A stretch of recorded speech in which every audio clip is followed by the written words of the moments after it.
This is Winchester Academy.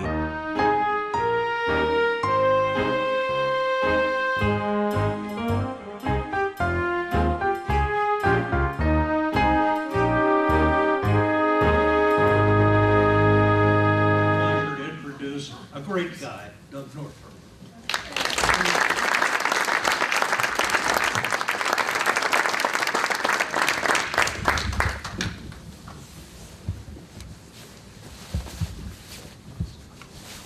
We have a new system. Is it working?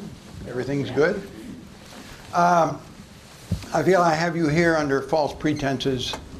You signed up expecting some clean-cut, well-shaven fellow from the posters that went out, but instead you get this old bearded guy. The reason is I'm hoping to get a part in the summer production of Twelfth Night as a sea captain, and I hope this looks like a sea captain to you. Okay. Thanks for having me here. This has been my favorite topic for the last 24 years or so, as I have studied, given papers and talks on it. It will be brief. That is to say, I won't be brief, but it'll be a brief skimming over 5 centuries of thought and cover only the educated classes. For instance, in England in 1600, there were about 4 million people. But only about 200,000 of those were considered gentle for whom courtesy was an issue. And there are about 5,000 people actually making the decisions, setting the tone. But if you compare the United States, in the 1960s there were 250 million people, and one counter said there were only about 200,000 real hippies. But they set a tone just the same. So what's the matter with kids today? Kids. I don't know what's wrong with these kids today's kids. Who can understand anything they say? Kids, they are disobedient, disrespectful oafs, noisy, crazy, sloppy, lazy loafers. While we're on the subject, kids. You can talk and talk till your face is blue. Kids.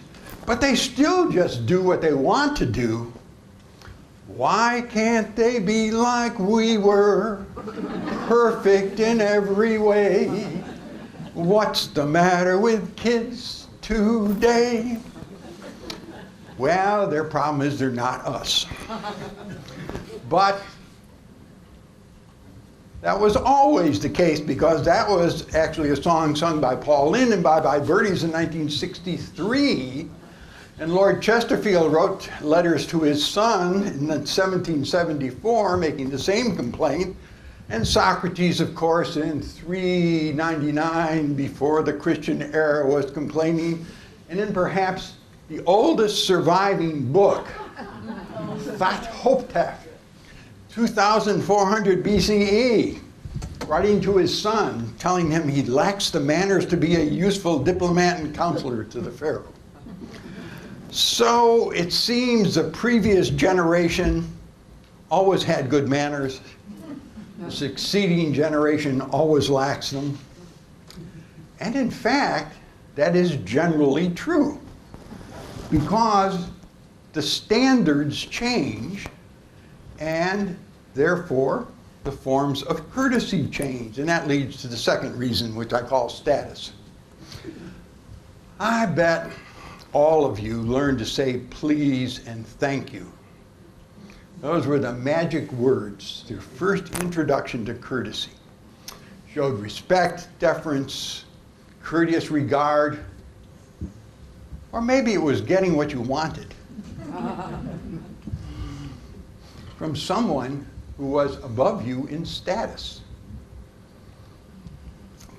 And this seems to be a key point in courtesy.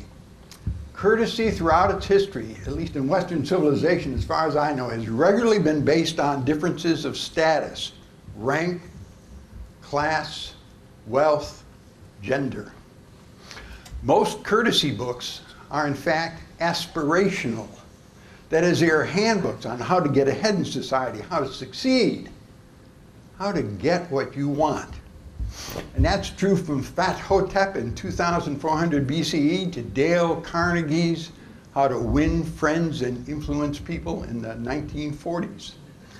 Thus, the central conflict of courtesy is between showing respect on the one hand and really self-advancement on the other. And in most cases, the conflict disappears because showing respect is the means and self-definition and self-advancement is the end or goal. It is necessary to separate women from men in talking about changing courtesy. Courtesy books for women were basically written by men until the 19th century. And in the 16th century, it could be summed up as CSO, chaste, silent, and obedient. It's all you needed to know. In fact, the courtesy books would cover that in a very few pages, and then go on to the really serious things for women, such as the devotions and prayers they should give and the recipes they should follow in taking care of their household. In the 17th century, women's roles and functions expanded a little. So did the topics in the courtesy books. And it's interesting to read historically these courtesy books as they emerge. They now take up issues of affability, as well as modesty and compassion and how to visit and be sociable. In the 18th century, courtship, the entry into society and marriage, become very, very important and fraught with dangers about which young women needed guidance. This is the period of the emergence of courtesy novels. I bet you've read Jane Austen, Pride and Prejudice, Emma, Mansfield Park, but also Persuasion, Sense and Sensibility. They're all about young women trying to find their way in society, learning the rules and regulations, learning the behavior that will get them happily married and settled. But before her, there were other courtesy novels. Eliza Haywood was writing The History of Miss Betsy Thoughtless in 1751. Fanny Burney was writing Evelina. They also wrote many other novels. Those are the two most famous. And in fact, Jane Austen recognizes her indebtedness to Fanny Burney. She wanted to say nothing about Eliza Haywood, who was a little rough for her tastes. Okay. One more. The books by men, as distinct from the novels by women, say, be even cautious in displaying your good sense. If you happen to have any learning, keep it a profound secret, especially from men. Indeed, there are three kind of fun points about Pride and Prejudice. Number 6. One, Jane Bennett, the eldest sister, is a really perfect model of the courtesy books. She is demure, she is quiet, she is recessive. In fact, Darcy says he recommended against the marriage because he didn't think she was interested. She was that recessive. You keep quiet. One of the courtesy books said, never tell a man you love him, you married him, that's enough.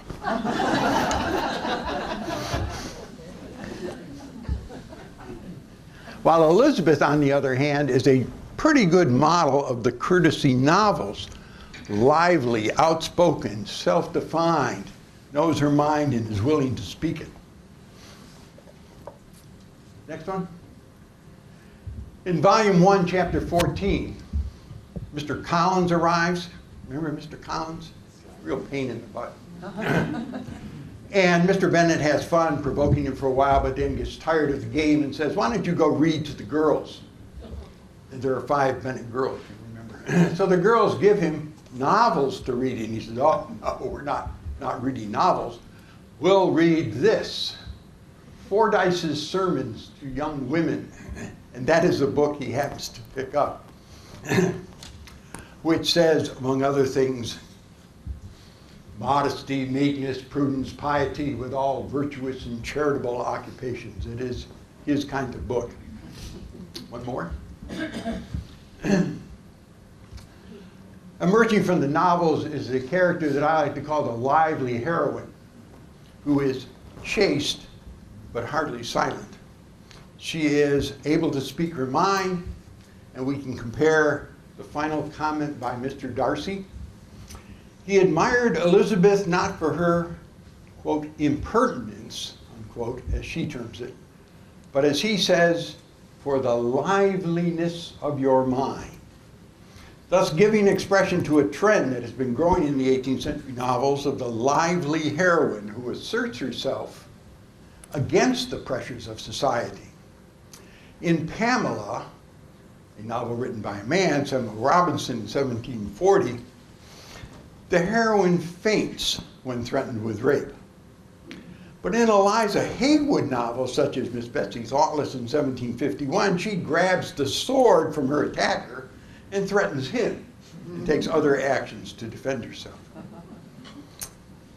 So one of the persistent themes, one of the other persistent themes developed in these novels and in Austen's works is the notion of the lover mentor. Most prominently used by Austen in Emma, where Mr. Knightley guides Emma from her brash self-confidence to a more mature and compassionate conduct, or compare Marianne Dashwood and her relations with Colonel Brandon. This theme of the older, wiser, richer, more experienced man guiding a young woman into a mature place in society is an ongoing theme in literature. Used very explicitly in the Twilight novels. You know the Twilight novels or the movies? Where the vampire is certainly older by several hundred years, has the better car, the finer record collection, and all the other accoutrements appropriate to his role as lover mentor. This motif is also used with an emphasis on sexual activity in 50 Shades of Grey, if you have to know that one. But something else is going on in the 18th century. In most of the earlier literature I have studied, women are thought to be like men, but lesser.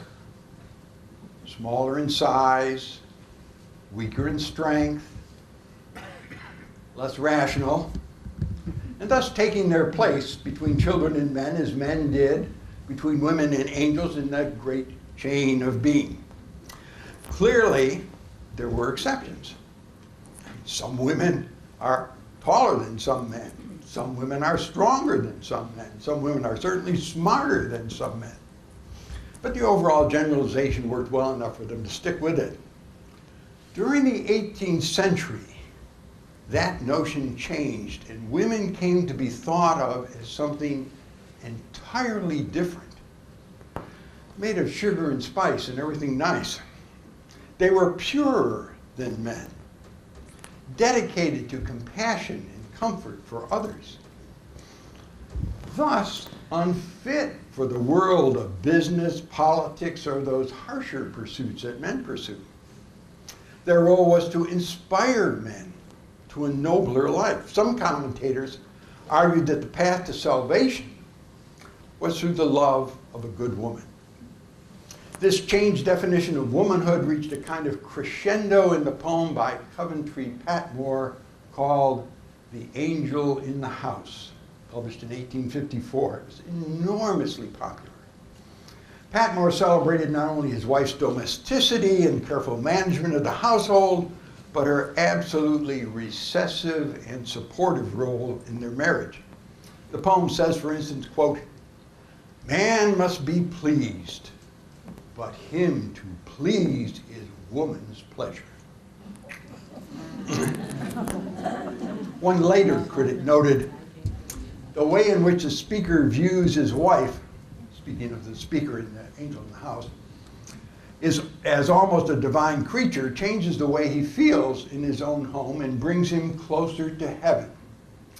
As far as being an angel, Patmore depicts women as spiritual beings whose purpose is to bring men closer to God. While Patmore places women on a pedestal throughout the poem, the idea that they are innocent angels is somewhat infantilizing.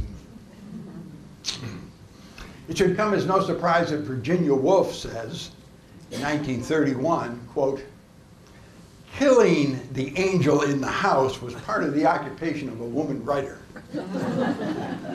Certainly Patmore's angels did not need a room of their own. This character of women is presented with some clarity in Dickens' novels. Esther Somerset in Bleak House rattles her household keys and runs an efficient establishment, fully contented to be serviceable. Her opposite is in David Copperfield, and David's disastrous marriage to Dora, who cannot direct the servants or support her husband as an angel should. Fortunately, she dies young. And David can marry Agnes, who perfectly fits the role of angel. Agnes has proved her merit by her care for her father, a motif that seemed to attract Dickens in particular. In fact, read A Tale of Two Cities to see the angel's care of her father, or almost any other novel by Dickens. Thus, women were receiving advice from women, but in the form of novels, not courtesy books. The novels are books of how to succeed in society, how to find and attract the right man, how to marry well. These heroines learn the behaviors that will lead to their self-advancement.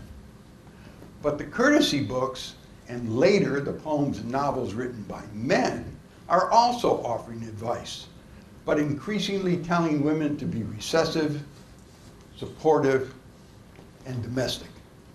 Not quite back to chaste, silent, and obedient, but certainly a distance from the lively, independent, and assertive heroine who many of the women's novels depict as succeeding in life. And indeed, that lively tradition also moves on into modern times, especially in the retelling of the Cinderella story, whereas Pretty Woman, you know Pretty Woman? In 1990 says, she rescues him right back. But that's another topic for another day. So how were men being guided to behavior? In 1590, Spenser published the first three books of the Faerie Queene, Holiness, Temperance, Chastity. Notice that they are individual virtues, things that contain within oneself. In 1595, he published Friendship, Justice, and Courtesy. Notice these are transactional, interrelationship virtues. I did my dissertation on justice. When I got a chance to go back to the library, I started studying courtesy. But even in my hero Spenser, and in the actions of the Knight of Courtesy himself, courtesy becomes a method of getting what he wants. Spenser emphasizes that the woman is brought under the will of man so that he gets the benefits, reaps the fruit. Listen to the description of the success of the Knight of Courtesy in his wooing, courting, of the maiden of his choice. So well he wooed her, and so well he wrought her, with humble service and with daily suit, that at the last unto his will he brought her, which he so wisely well did prosecute, that of his love he reaped the timely fruit, and joyed long in close felicity. There are three areas. Oh, I forgot that slide. Thank you. Thus, courtesy are conventions governing interpersonal relationships, which are separate from friendship or from justice. You might act in a particular way with one of your friends, which is not courteous. You might also extend to people you don't even know courtesy. You might treat people with justice, which would not be considered courteous behavior. For instance, beheading is usually not thought to be a courteous activity, but features very prominently in the Book of Justice and is an important feature there. Now, the next one. There are three areas within courtesy that I want to differentiate. The first is civility. These are relations among citizens. It's a political virtue. It comes from classical times. It is noticeable, particularly for having no concern, no relevance really, for non-citizens, which in classical times, of course, included barbarians, slaves, and women. Then there was chivalry. The behavior of a knight.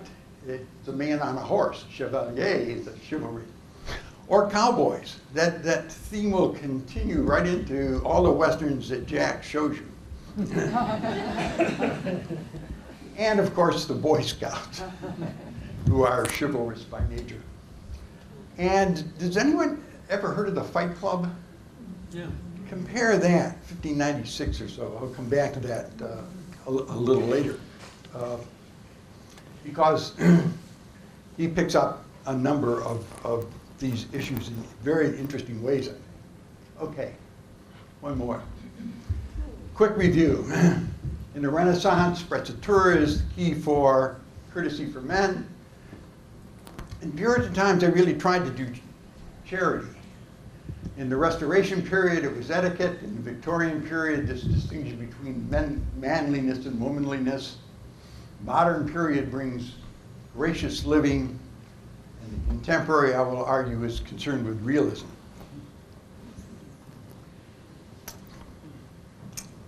Next one. Renaissance.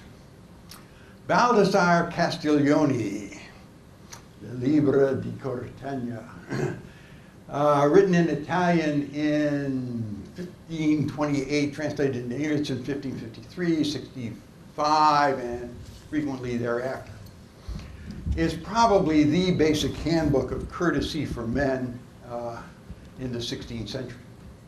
Well known in England and widely followed. The key concept is sprezzatura, a word that Castiglione actually made up. Probably the best translation we have of it is nonchalance, casualness. It's the art of hiding art, of pretending that it really doesn't matter. Sir Philip Sidney, a great courtier of the Elizabeth I reign at the Battle of Zutphen, sees a Spanish troop leaving, gets on his horse, notices that his friend doesn't have his leg armor on, so he throws off his leg armor, they charge. Naturally, he gets wounded in the thigh, dies months of agony later, of blood poisoning. But while he's lying there on the ground, some friend brings him a drink of water and he says, "Give it to this poor wounded soldier, he needs it more than I." Or for a modern example, anybody know Fonzie?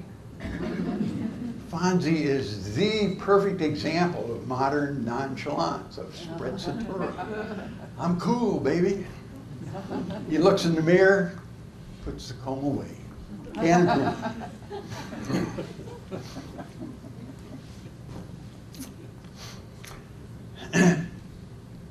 Next one.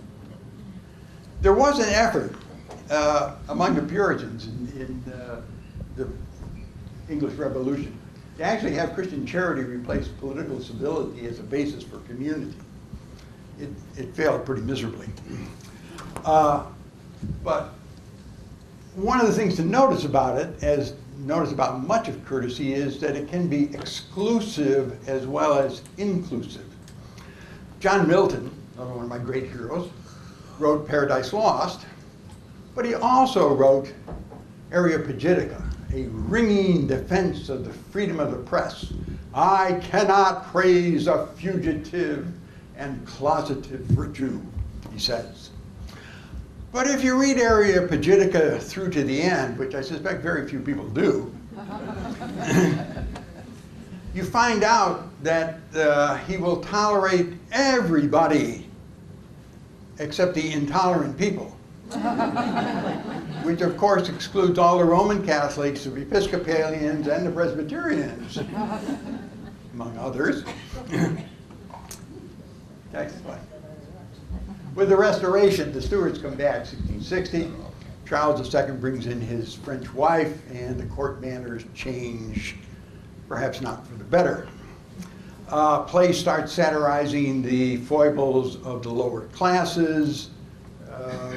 Royalies go around doing terrible things. Courtiers behave very, very badly. Etiquette becomes an important point in determining your status. You've got to know the rules. This is when Chesterfield writes his letters to his son on the efficacy of manners, how important it is to have manners to get ahead in society. Then comes the French Revolution, and the French influence diminishes in England, and at least for some of the Georges, family values start coming in, and certainly with Victoria, prudery, propriety, very rigorously, differently defined male-female roles, the angel of the house, and a term that I love, and I did not come up with it, muscular Christianity. The idea that men should be really tough, that to be a Christian means to play hard on the playing field. You'll notice, the first time I heard this, these issues raised was at a conference out at the Huntington Library by a bunch of British historians. And I thought, wow, they're talking about how I was brought up. That's what I was supposed to be as a guy, is a muscular Christian. Be tough on the playing fields. Grown men don't cry.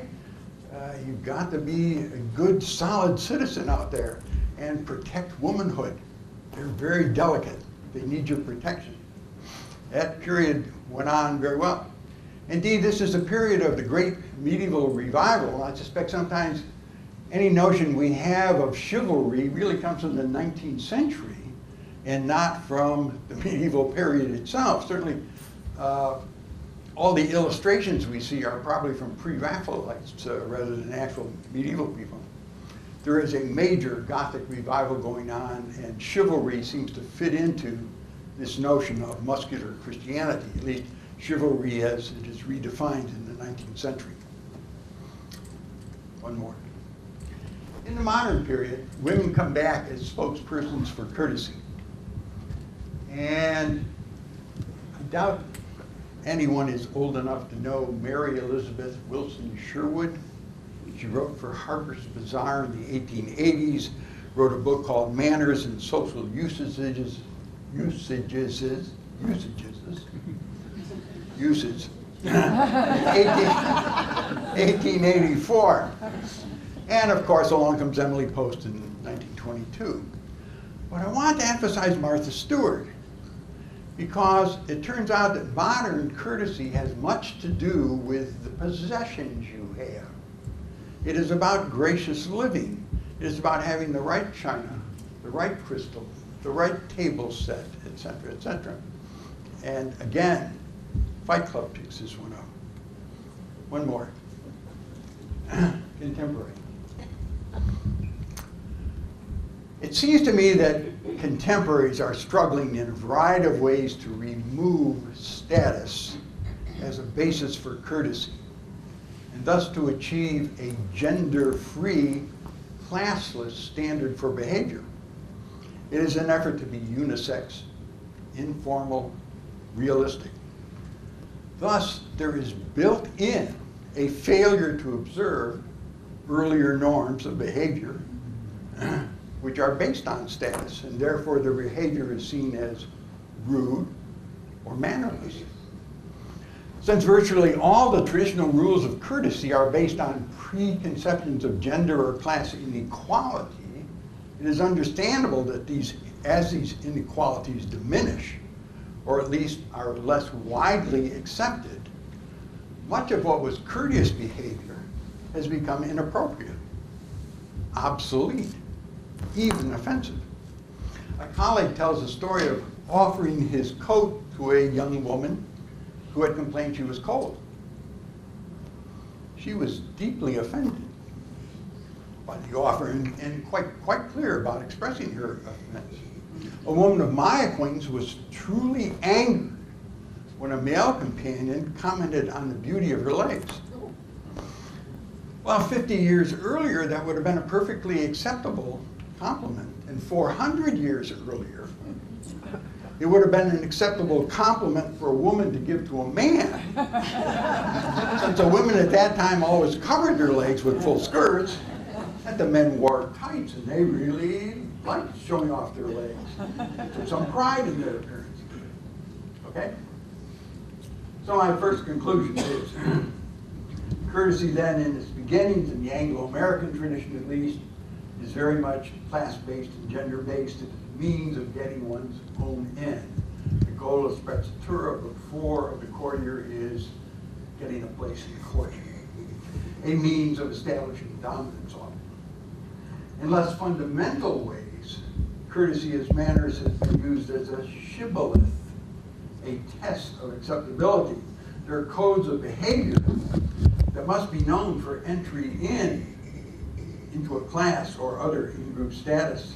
There's a recent book that argues strongly for this position. The author believes that the change takes place during the 18th century when manners become finally and fully dissociated from morals. Read Lord Chesterfield. It is at this point that the term etiquette actually enters the English language. It was not used in English before that. And it carries its original French meaning of a ticket. In French, etiquette is a ticket. That is a ticket into the proper society. This is one of the dimensions of gang behavior which is really interesting to study.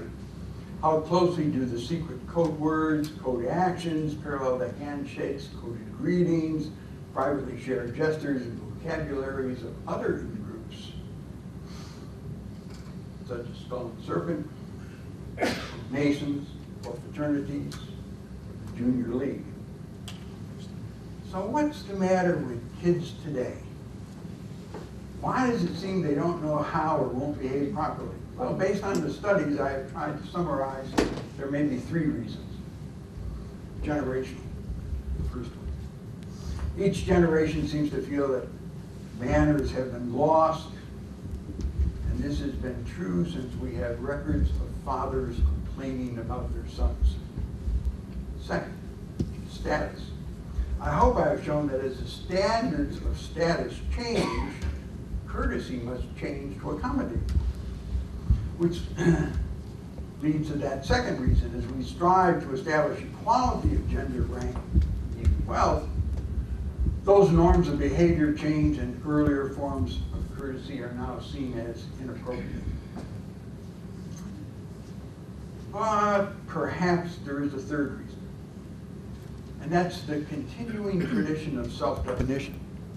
We tend to adopt manners and adapt behavior in order to create the person we want to be, or at least the person we want others to think we are. Spenser in his behavior was to create the image of nonchalance, reckless daring. The clothes we wear or don't wear, hairstyles, the objects we buy and display, especially for men, the cars we drive, the way we talk, the media we use to contact others, the manners we use are all efforts to define or display who we are or wish to be known as. And there are specific codes to position oneself in society and establish membership. Etiquette is not only the ceremony of manners, but the codes of lack of manners, the anti-courtesy. Do you remember the Obama's fist bump and the controversy that produced? You certainly remember Kaepernick kneeling for the national anthem.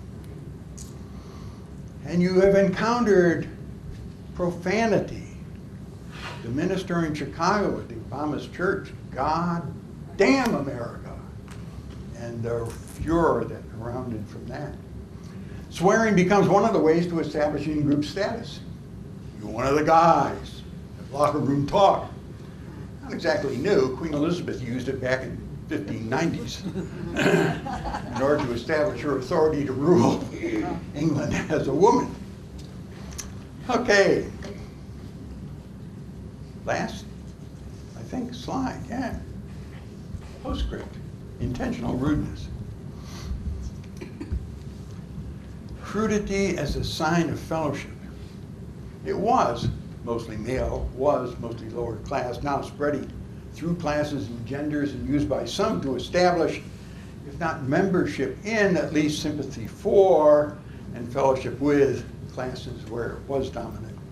Thus, crude language and behavior become a badge of belonging to and sharing the values of not the 200,000 who were known as gentle, but now are dismissed as elite, rather as being part of or in sympathy with the forgotten majority of the common folk, the heart and soul of America. Fight Club is a 1599 American film based on the 1996 novel of the same name. The author actually liked the film better. It was directed by David Fincher, stars Brad Pitt, Edward Norton, Helena Bonham Carter. Norton plays an unnamed protagonist, referred to as a narrator, who is discontented with his white-collar job. The movie emphasizes, more than the novel does, the effort by the narrator to define himself by his possessions. That is, to achieve status through the recommendations of such tastemakers as Martha Stewart, who is indeed mentioned in that capacity in the movie. His rejection of that form of status is shown when he blows up his apartment, destroying all the perfectly coordinated possessions and rejecting thus the feminine definition of his masculinity. And the story goes on from there. Proud Boys. This is a relatively recent phenomenon. A chapter was started in Madison just last May. It's called a Libertarian Men's Club. It connects to some degree to Fight Club and that notion as they get initiated by being beaten on while they recite serial names.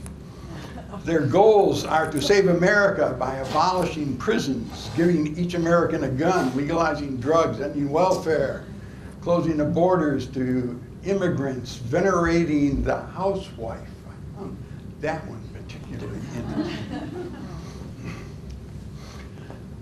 They connect the Fight Club in this ideal of masculinity, rejecting feminism. Or on the other side, there is white informed civility.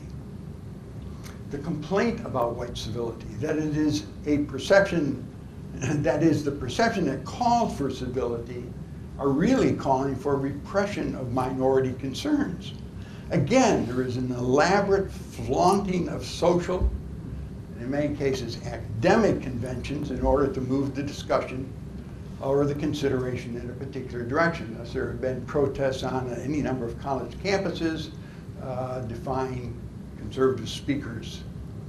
David Brooks in the New York Times has recently called for civility in the political sphere, brought down upon himself outraged and deliberately profane responses. As the respondents complain, he is stifling debate and shutting off important positions. All this connects to RCO, not CSO, but RCO, repugnant cultural other.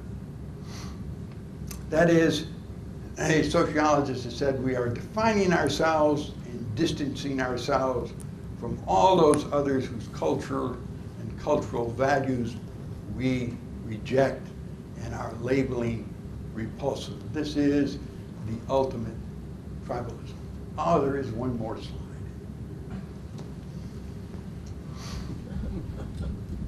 When I was an undergraduate, I read this poem by T.S. Eliot,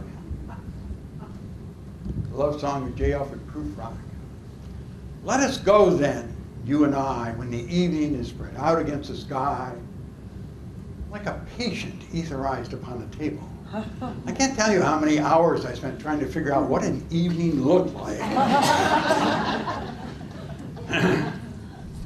And then along came a very bright critic who said, aha, there is objective imagery and subjective imagery. This is not about the evening. This is about the person seeing the evening. It's telling you about that person.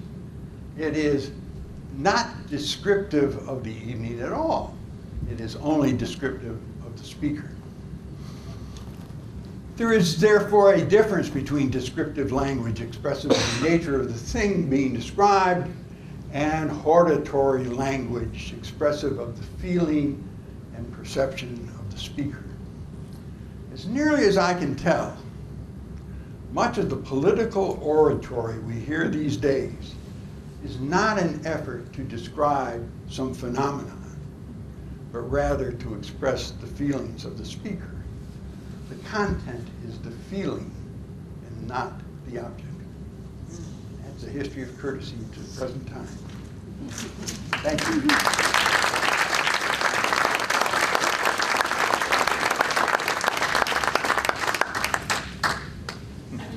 There is an opportunity for questions, observations, aversions, and complaints. But please be rude. Who would like blank? Questions?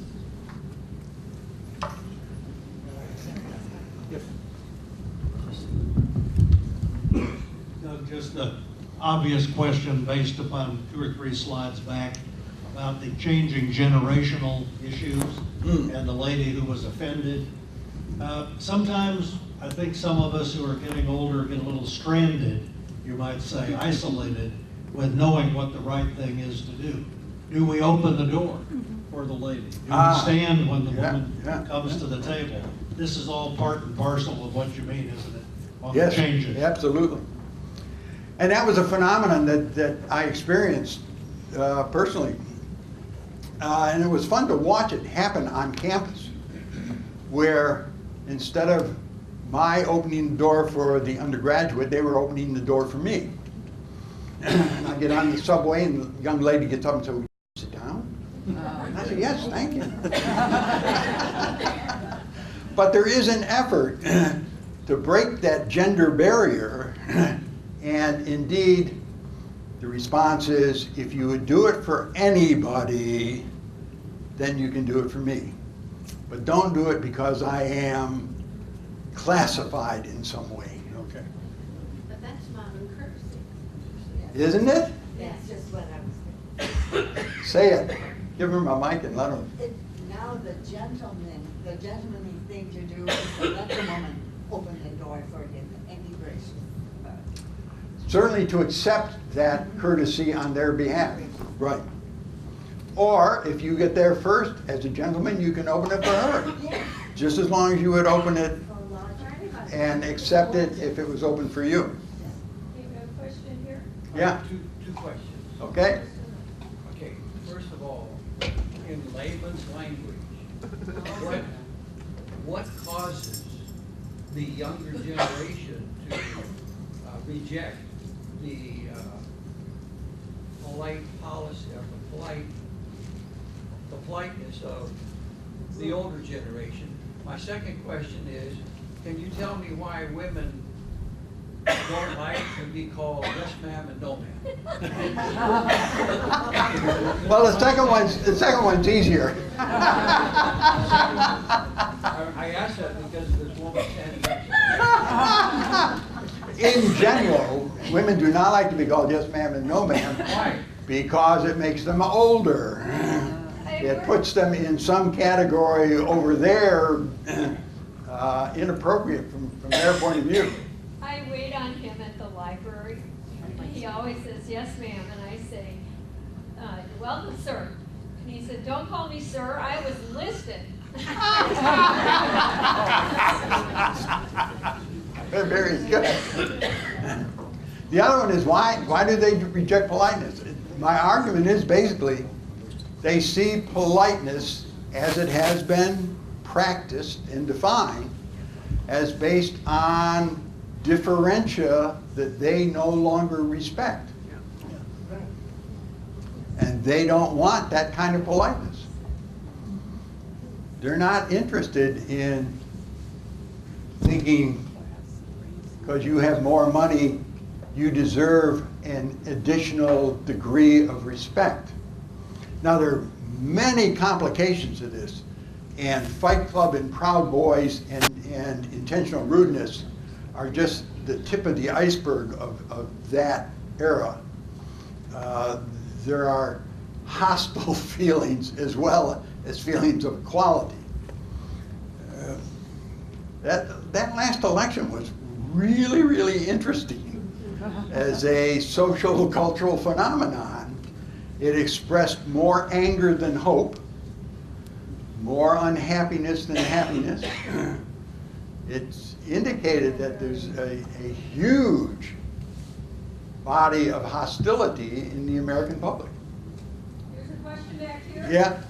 Do you have any comments about teachers and giving them words of encouragement for handling the disrespect that's in their classrooms? I'm not a teacher, but I used to hear about some amazing attitudes of disrespect from children towards teachers.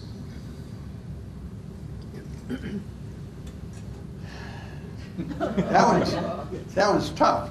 Not only am I a teacher, was I a teacher, my entire family, 3 boys and 1 daughter, grandchildren.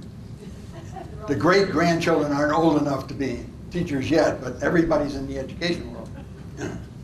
And they have very different experiences.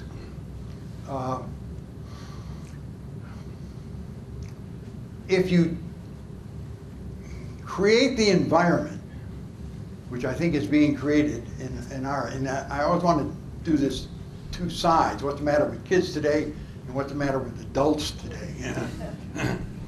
Because on the kids side, it is to some degree a lack of criteria on which courtesy is based. They're also picking up hostile attitudes.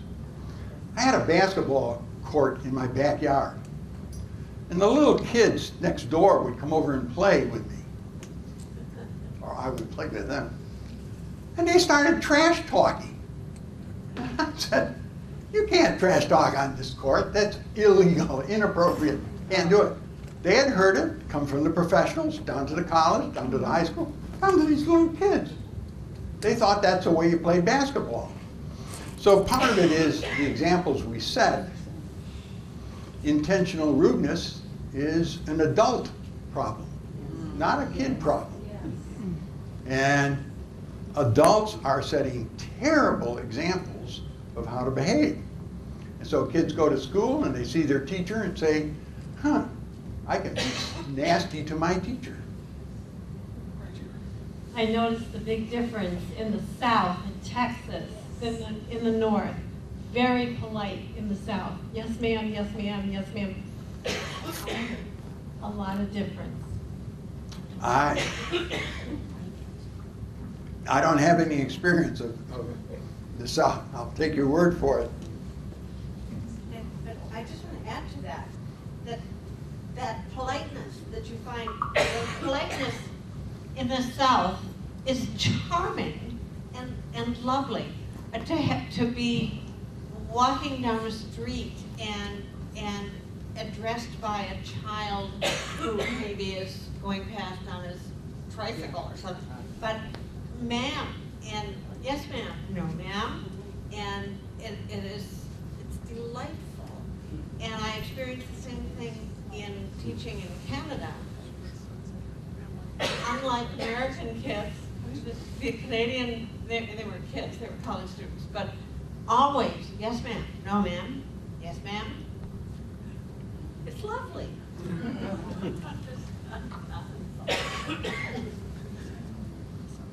Just an interesting observation to what Georgia just said is Winchester helped bring the Wisconsin singers here a couple weeks ago, and we fed them as part of our role, and every single one of those young people were extremely polite. They were yes ma'am, thank you, please. And so I think it's not, to blanket it as all of the younger generation has deteriorated to a point of rudeness or rebellion. I think it's based on maybe the people they hang with, the family situations, and how they happen to be in groups together. I see things change depending on the situational part that they're playing at that moment. So I don't know if you want to comment on that. Anybody watch March Madness? See the Kentucky team leave the floor when they lost? didn't shake hands with the people who beat them. They just walked off. Sometimes I think perhaps the yes sir and yes ma'am can also be sarcastic. Well, it can be superficial, certainly. It can indicate, I know this is the form I'm supposed to follow, but boy, I really don't like you. Question back here? Yeah, This is more of a statement than a question. good. What's the matter with youth today?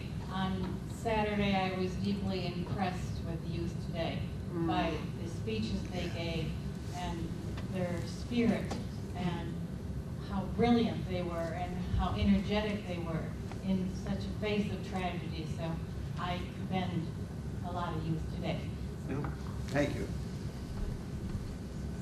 I'll add a comment on the geography. You were in Texas, I was in North Carolina, and faced the same thing, but I felt that it was very superficial and just a facade. And I knew that as soon as I turned my back, I was a damn Yankee.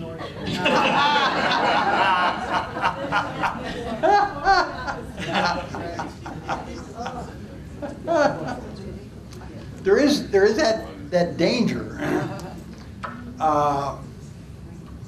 of being treated like an angel in the house. Virginia Woolf's having none of that stuff, you know? The critic's right. Yes, you are put on a pedestal. Yes, you are treated with great adoring reverence. But don't get mixed up in politics or business or those things that we men take care of. Thank you very much. Of course, an abuse of a polite response doesn't mean we shouldn't be polite. Right. That's for sure. But I've noticed with the younger people today,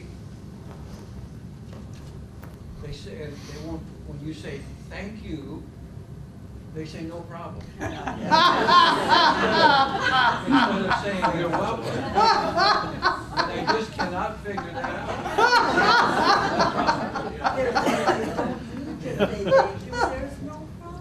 And I'm so old, I really find that offensive. Thank you. I got one for you. What I've been experiencing in professional and personal life now is that I'm finding that when I would give the youngsters respect, instead of yelling at them for something they did, Oh. Okay. I'm treated with more respect from them than I am from the adults. There's often a kind of mirror effect. They reflect back the behavior that they have received.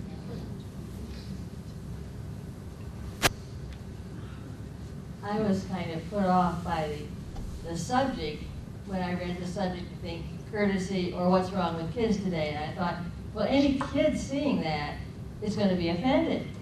And I thought that was kind of rude.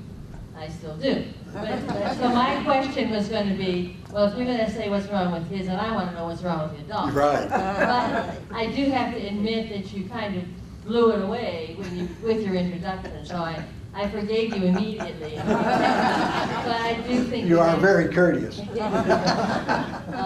I just think we do have to be aware of our own role models and accept changes. I accept the no problem. That's just about as good as a you're welcome from my granddaughter, you know, because I know that's what she means. Yeah, I'm really not sure what they mean by no problem. It doesn't quite sound to me like you're welcome. You're welcome. Yeah, but somehow that's different. But when they're saying no problem, they're saying, I didn't mind doing that. There's no reason you need to thank me. Yeah. Yeah. I do, to build on that just a little, I do have that sense when there's, that no problem means I am cutting off the whole area of courtesy that is not relevant here. No. On the other Anti. hand, I think that may be a way of their saying you're welcome.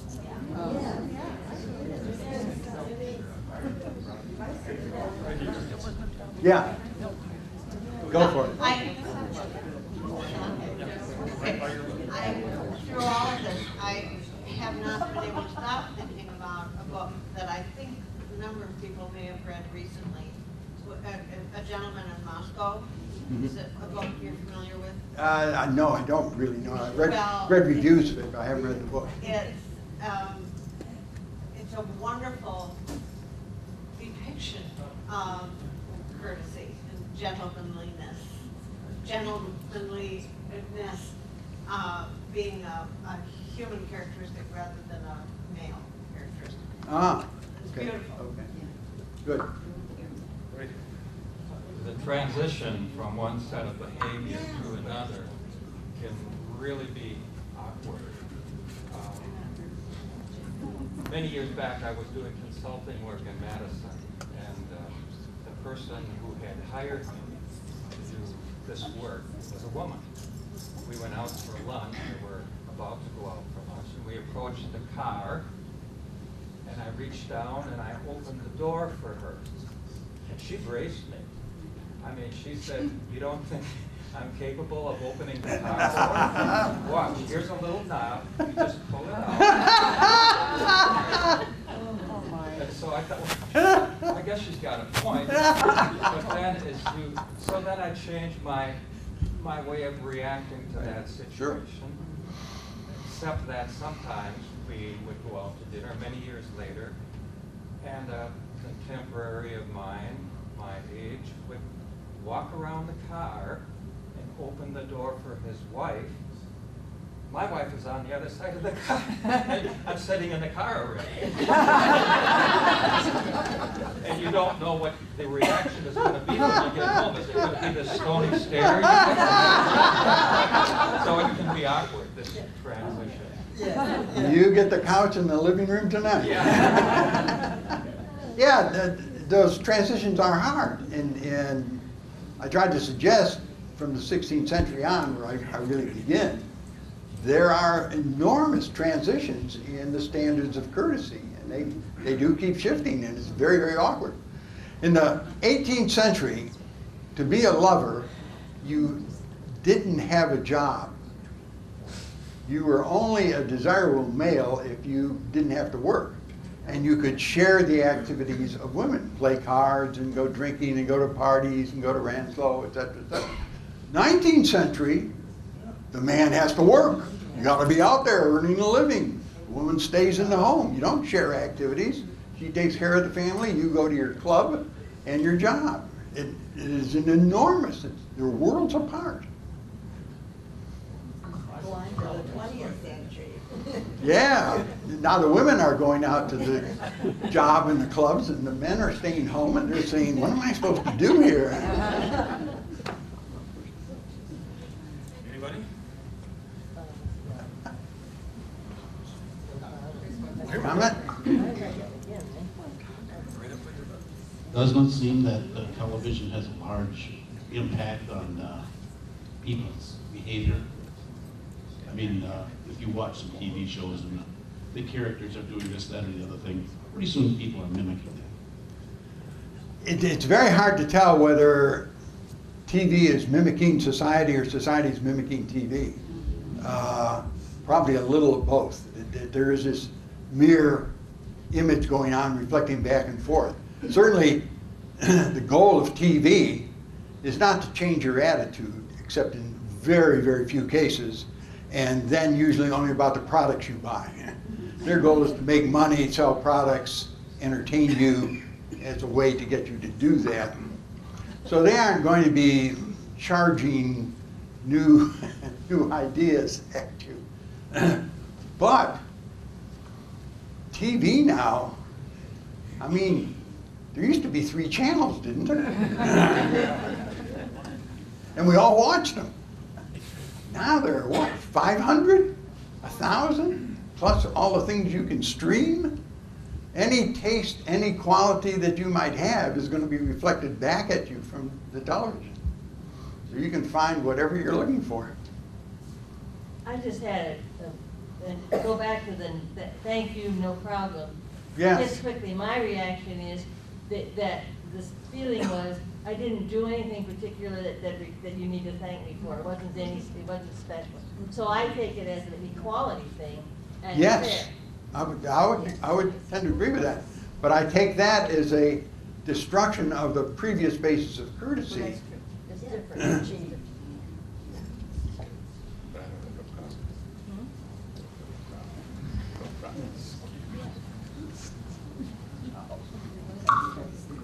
It strikes me that what we're really talking about is basically respecting the dignity of the other person. Without- If a woman wants to have the door open, you can sense that. I mean, we keep our minds open. And if she feels like she's being insulted, don't insult the man in return. Yeah. I think just to be kind and to try to anticipate what is going to make the other person feel confident and respected. I think if we go that far, we'll be pretty much okay. Do you know Margaret Atwood's The Handmaid's Tale? I had a student write a paper on that, and she said, you know, what's really at the core of this is a woman's desire not to be classified, not to be put into a particular box and labeled and restricted that way. What women want is to have choices, to make their own decisions. And I would agree with you that if you can treat someone with respect without regard to their gender, their wealth, their status, then we have true courtesy. But then we're back to the Puritans and charity is. Darn. That may be the Christian way. And it didn't work out well for them.